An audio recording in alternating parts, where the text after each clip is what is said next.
C'est la destinée de toute l'Ukraine qui est bouleversée depuis un mois. Il y a 44 millions d'habitants en Ukraine et sur ces 44 millions, 10 millions ont dû fuir de chez eux à cause de la guerre. C'est un quart de la population en fait qui s'est déplacée. 3,5 millions d'entre eux se sont même réfugiés à l'étranger, dont 20 000 en France.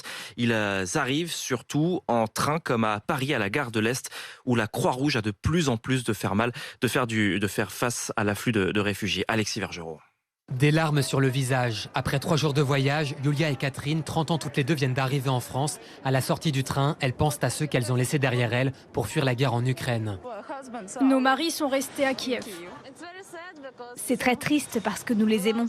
Les deux jeunes femmes, comme beaucoup d'Ukrainiens, ne sont qu'en transit à Paris. C'est donc souvent une course contre la montre pour la vingtaine de bénévoles de la Croix-Rouge présente en gare. Muriel Ecker en fait partie. On essaye d'aller le plus vite possible sur les flux tout en restant présent, humain et à l'écoute. Et malgré la présence de quelques interprètes, ce n'est pas toujours simple de se faire comprendre, comme l'explique Aurélien, un autre bénévole. Les personnes ne parlent ni français, très peu anglais. La langue, c'est vraiment la première de nos barrières. Mais le plus dur, c'est l'incertitude sur le nombre d'arrivées quotidiennes en augmentation depuis plusieurs jours, comme le rappelle Rodrigo Garcia, directeur général de la Croix-Rouge à Paris.